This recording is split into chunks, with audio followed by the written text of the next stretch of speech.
BYU quarterback Jake Retzlaff joins us now on SportsCenter. Jake, we got to get this out of the way first. Tell me about the sweatshirt. Oh, Michael Scott, I'm a huge The Office fan. The line goes, I'm not superstitious, I'm just a little stitious. Well, so yourself, are you superstitious? Just a little stitious, you know. A little stitious.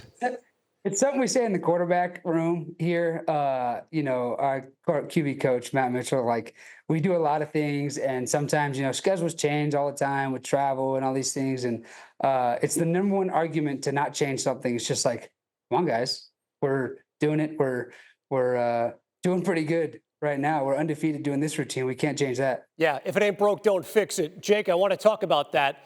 What happened on that fourth down on the game-winning drive this past Saturday night? It was nuts, man. I mean, I was laying kind of in the back of the end zone before I saw any flag. I was sacked, and I was like, wow, there's no way that's just how the season, the win streak ends right there. And I look up, and I see the flag, and I'm like, yes, they saw it. And so, our JoJo is fighting to get a good release off one of their best corners. Guy's a stud. He just made a little mistake there in a crucial moment and gave us another life, and we took advantage. Yeah, Jake, I know that they thought it was a penalty in Provo. I couldn't hear the reaction in Salt Lake City. Did they agree with that? Of course not. No way the fans are going to agree with the call that goes against them. But welcome to college football, or football in general, right? So they didn't like that call, but it's unfortunate that all the talk has to be about the call, because at the end of the day, we still had to go 50 or 60 yards to make that kick possible. Right, the game-winning field goal, and you stay undefeated, and you've won a lot of different ways, Jake. Tight games, blowouts, coming from behind. Why does this team believe in itself as it does?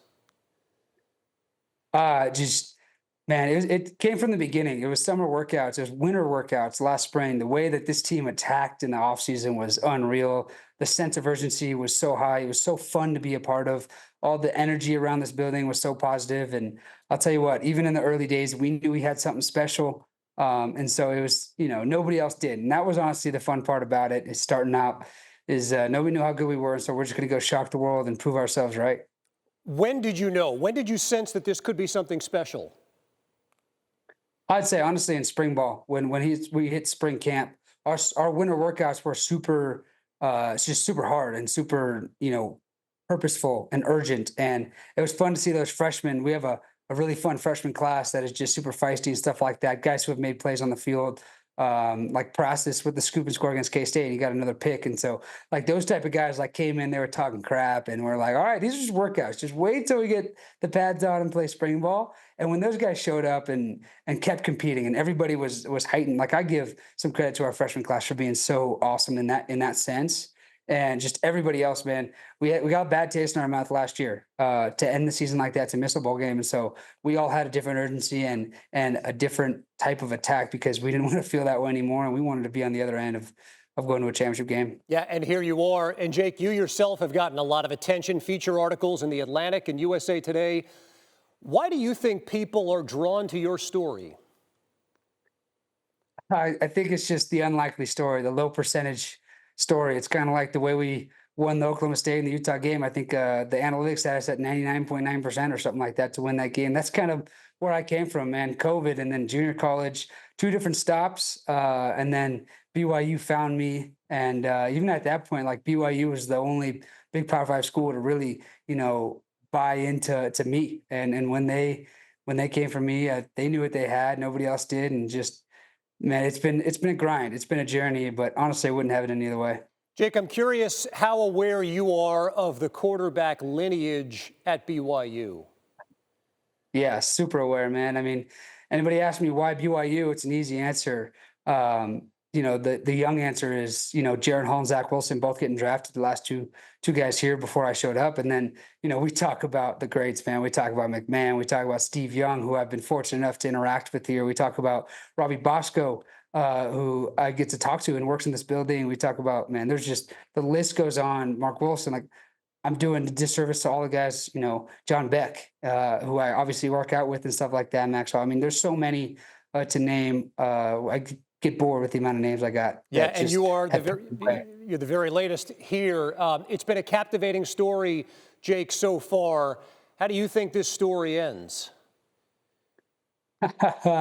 That's a fun question, man. I hope it ends on top of the world, of course, but that's not the mindset that gets you there. That's the cool part about this team is we got the mindset of just getting day in and day out, the grind, embracing the grind, enjoying the grind. And we got Super Bowl 10 coming up because every week is the biggest week of the season because you can't look ahead, can't look behind. It's about what's in front of you. That's the mindset that's gotten this team to where we're at. And so we're super excited to just continue this stretch.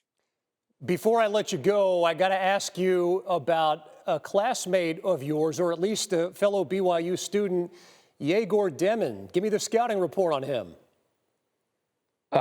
Good luck to everybody else. That guy is awesome to watch. So fun. Him and Cannon Catchings, those guys are unreal. I mean, just the whole squad, man. Dallin Hall, who I've gotten known since being here, has got to get back on the floor, get healthy again. But Richie Saunders, guy, I've gotten to interact with a bunch. Like, it's super fun to be able to interact with those guys and watch them do their thing and then see them at our games, right there, front row. It's so fun. That the basketball team is going to be so good this year. It's so fun to watch them. I was at a game last week where Jago just tore it up in his debut. And to believe that kid's like 18, 19 years old is just unreal because he's just so good at basketball, man. He's so fun to watch. He's going to have more than a few triple doubles this year in college ball, which, as anybody knows, that's pretty insane. And so I'm excited to watch him play. And he's been having fun at our games. I know that too. Well, it continues for your perfect Cougars on Saturday night against Kansas on ESPN. Jake Retzlaff, thanks so much for the time and good health the rest of the way. Appreciate you guys rounding me on, man.